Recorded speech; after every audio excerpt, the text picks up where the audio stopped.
क्या वाकई जिंदा है महाभारत का अश्वत्थामा? रहस्यों से भरी है कहानी। महाभारत काल में कई ऐसे योद्धा हुए जिन्होंने युद्ध में अपने पराक्रम से विरोधी सेना में जबरदस्त कोहराम मचाया। इनमें से एक योद्धा ऐसा भी है जो आज तक जीवित है। कहते हैं कि उसे अमर होने का श्राप मिला था। उस योद्धा का नाम है अश्वत्थामा। आइए सुनते हैं महाभारत के रहस्यमय किरदार अश्वत्थामा की कहानी। कहानी अच्छी लगे तो लाइक करें, अपने दोस्तों के साथ शेयर करें, मेरे चैनल को सब्सक्राइब करें। कौन है अश्वत्थामा?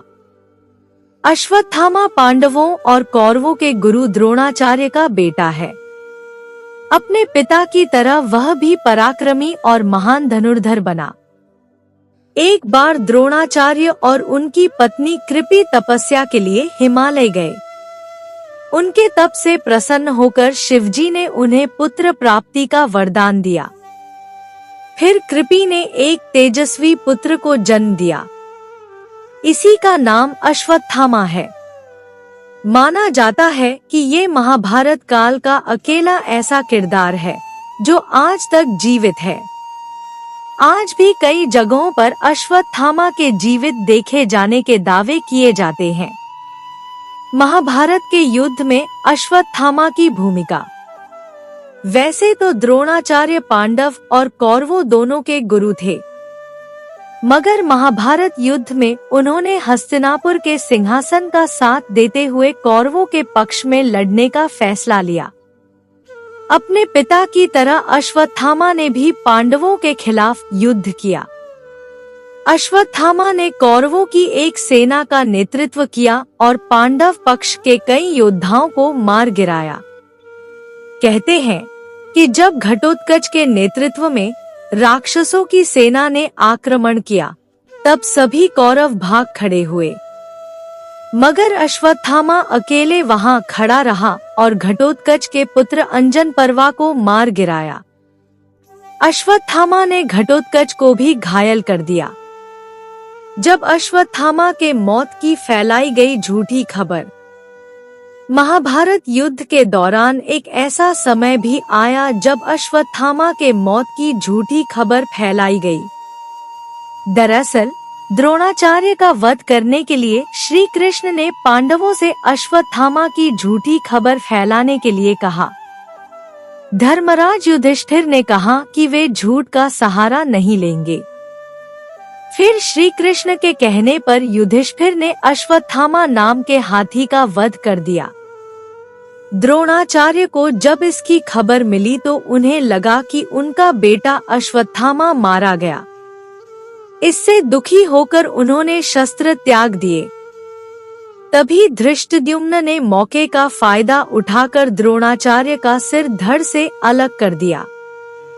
पिता के वध से अश्वत्थामा के सिर पर हो गया खून सवार। द्रोणाचार्य की मौत के बाद पांडवों ने महाभारत का युद्ध जीत लिया। युद्ध खत्म होने के बाद पांडव अपने शिविर में जीत का जश्न मना रहे थे। दूसरी ओर अश्वत्थामा अपने पिता की मौत से बहुत दुखी हुआ। उसने बदला लेने की ठानी। अश्वत्थामा रात में पांडवों के शिविर में पहुंचा और कोहराम मचा दिया।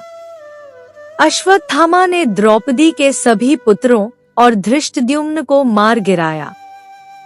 जब अश्वत्थामा को मिला श्राप अपने सभी पुत्रों का वध होने से, द्रौपदी बिलख कर रोने लगी। अर्जुन को क्रोध आया और अश्वत्थामा के पीछे चला गया। अर्जुन अश्वत्थामा को पकड़कर द्रौपदी के सामने ले आया। द्रौपदी ने अश्वत्थामा को माफ कर दिया, मगर श्री कृष्ण ने उसे हजारों सालों तक भटकने का श्राप दे दिया। अर्जुन ने उसे अपमानित कर शिविर से बाहर निकाल दिया। कहा जाता है कि तब से आज तक अश्वत्थामा भटक रहा है। कई लोगों ने अश्वत्थामा को देखने का दावा किया है। कुछ लोगों का मानना है कि मध्य प्रदेश के बुरहानपुर के पास असीरगढ़ का किला है, वहीं पर अश्वत्थामा रहता है।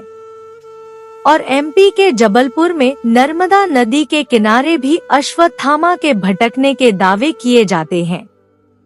आशा करती हूँ यह कहानी आप लोगों को अच्छी लगी होगी। अच्छी लगी तो लाइक करें, अपने दोस्तों के साथ शेयर करें, मेरे चैनल को सब्सक्राइब करें और कमेंट में जय श्री कृष्णा अवश्य लिखें। कहानी सुनने के लिए बहुत बहुत धन्यवाद। मिलती हूँ।